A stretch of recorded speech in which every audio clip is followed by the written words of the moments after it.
To number 8, we got mass 0.5, all that's given. So the magnitude is average net force, while the average net force is going to be negative F times A.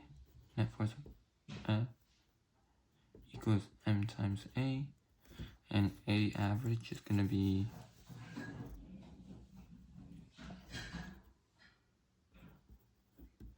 VF minus VI. And in this case,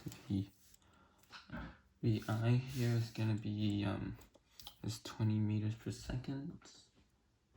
And, well, the average is technically just delta X over delta T. And that's going to be equal to the 0.5 that the ball comes in contact with. It's going to be the delta T. And or not delta X, sorry, delta V, the change in velocity.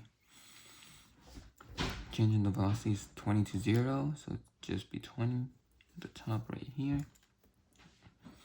That's going to be the A average, which is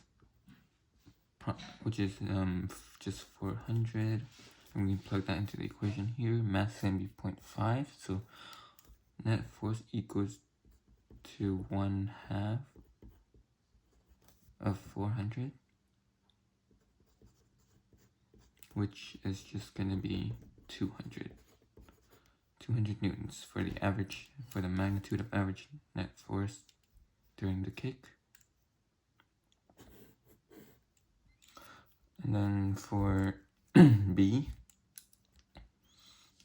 determine the time it takes to reach the plane of the fence. Well, since we know that these are given, we can do, the angles and VIs are given, we can split this VI into components. And this component is going to be 20 sine of 37, and that's going to be 20 times 0.6, which is 12. 20 times 0.6 is just 12. And this is cosine component, so it's 20 times 0.8, which is just 16. So we can say that VIX is equal to 16, and VIY is equal to 12, both in meters per second because it's velocity. And then we can do the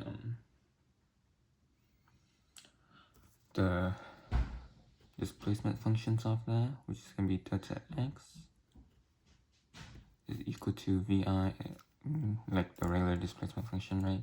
But since there's no acceleration in the X direction, since there's no thrust or anything, it'll go at a constant speed of the vector, we can just say that it is VI to the power, or VI times T, which is going to be 16 T. The velocity at any point is just going to be, at any time, it's just going to be 16. And then for the Y, it's going to be the VI times T, which is going to be 12T. And we're going to have a minus here because the acceleration is going down towards the Earth, right? And that's the G. And of course, it's the 1/2 G. 1/2 of acceleration was just, in this case, it's 1/2 G. And that's just going to be 4.9, since G is 9.8. 9.8 divided by 2 is 4.9. And then we're going to have the T squared. And if we derive the function for the velocity function, we're going to get that V of T is just equal to 12 minus 9.8 T. So those are all our functions. Now we can determine the time using those functions. We're going to have time it takes for the ball to reach the plane of the fence. So we know that it's 32 away. So we can just plug in the delta X as 32. And then we're going to solve. So it's going to be 32 divided to 16 over. That's going to be equal to T. And so T is about 2 seconds, since there's gonna be a little extra sign, like since this is rounded, so not 100% accurate because we already rounded here. So that's B, 2 seconds.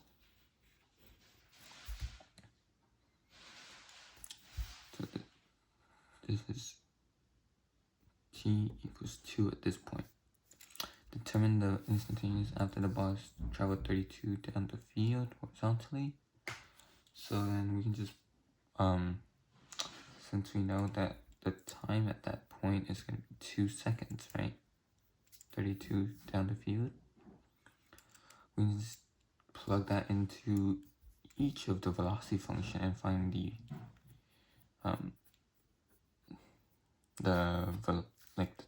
net velocity in both directions using Pythagorean theorem, because we know that the velocity, right, in this case is going to be something like this. It's going to be pointed like this, right?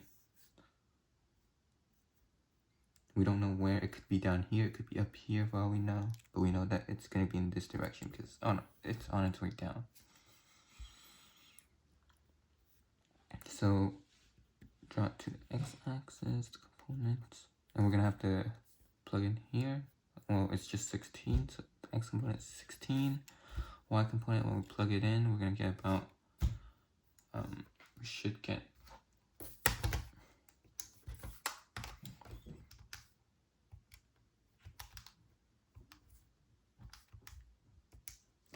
9.76 or negative 7.6.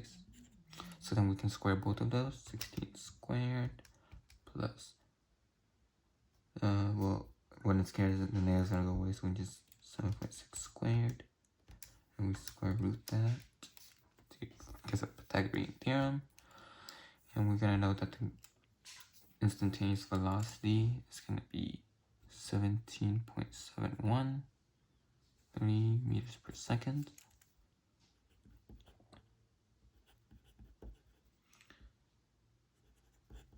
But since it's velocity, there's also a direction here, right? There's theta. So we have to find that theta. And we can do that using arctan, because we have these 2 points, right? So we know that tan theta is equal to the negative 7.6 over 16. And we can arctan that, so theta equals to the arctan of negative 7.6 over 16. And so theta is going to be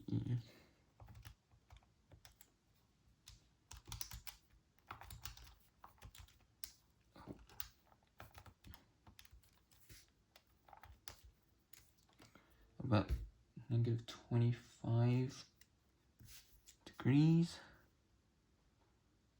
So the negative just means that it's down like this, right? But the magnitude is going to be 25 degrees.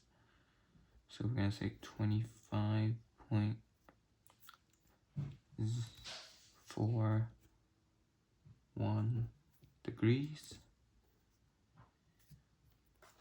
below the negative, or the positive, sorry, x-axis.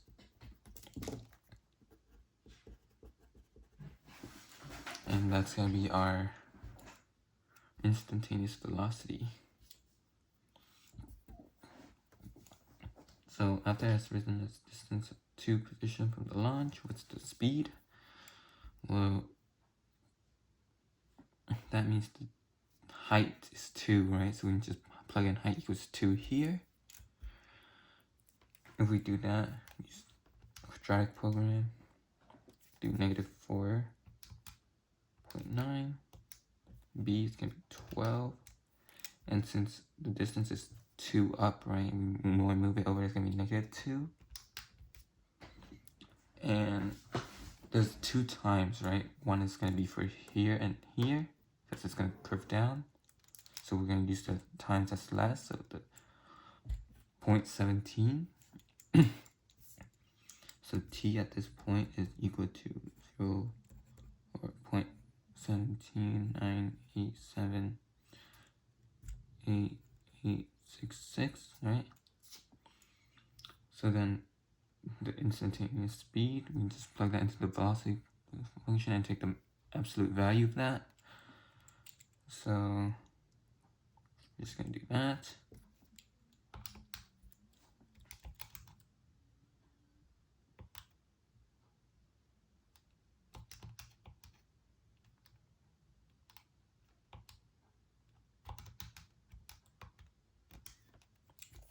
And that's gonna give us about 10.24-ish.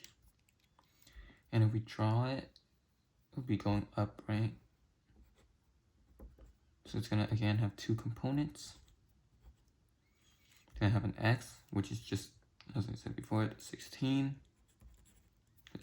That's not gonna change, and we have 10 point whatever here, right? 10.24.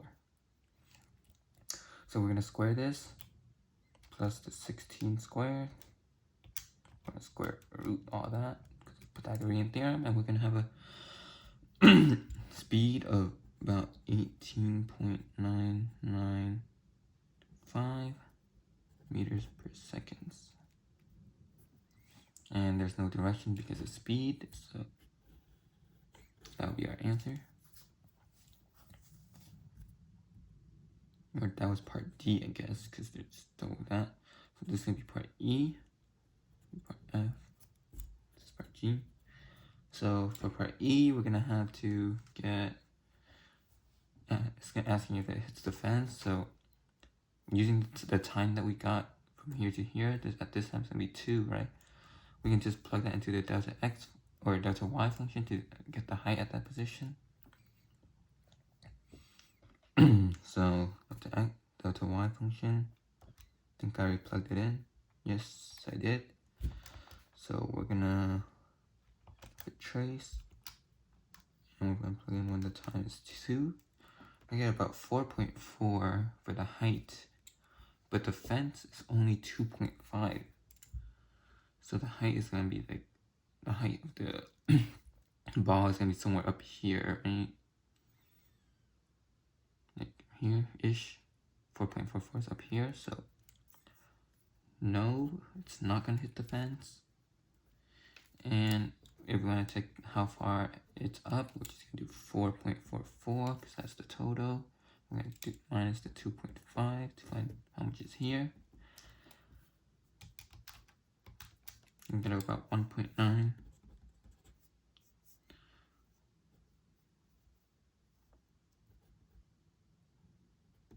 So it'll be 1.9 meters above the top of the fence. So that's for part E, check mark. For part F, we're gonna have to graph the two components. Well, for the x component, as I said before, it's gonna stay the same. The velocity is gonna be the same throughout, and it's until it reaches the plane of the fence. So right here at t equals 2 seconds.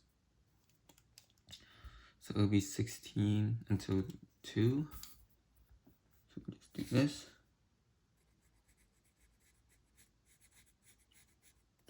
That'll be 2 seconds here, and that's 16.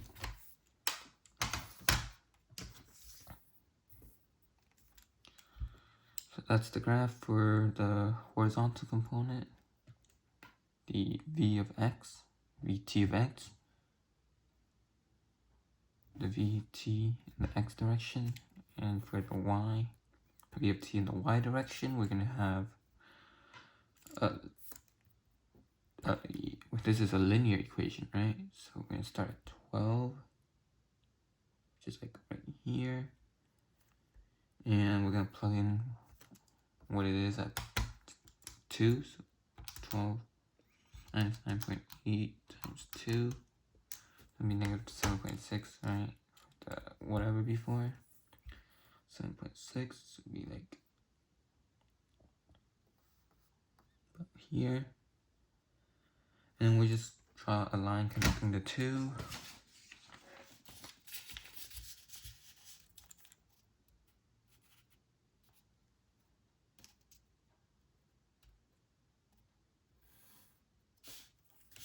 And that's gonna be our v of t of y.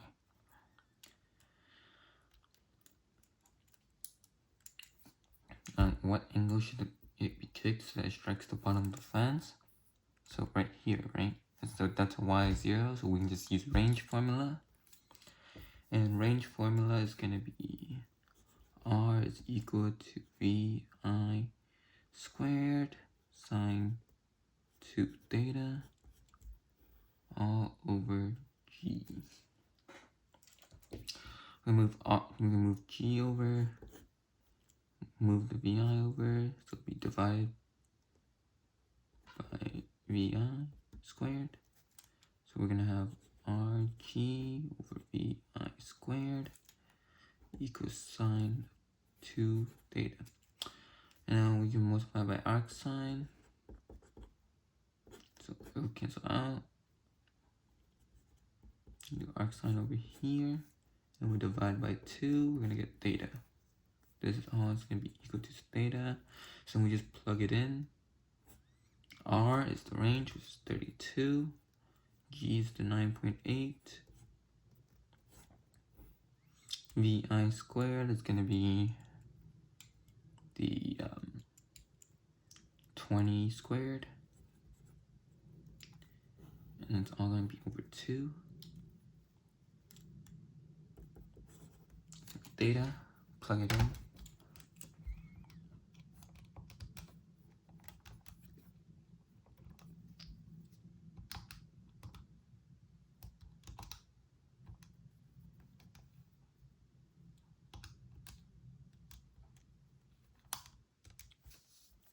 And it's gonna be about, the angle is gonna be about 25.814 degrees.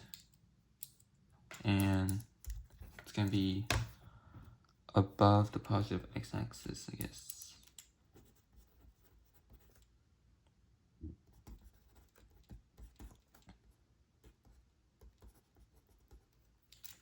And that is our theta. And that is also the end of the video.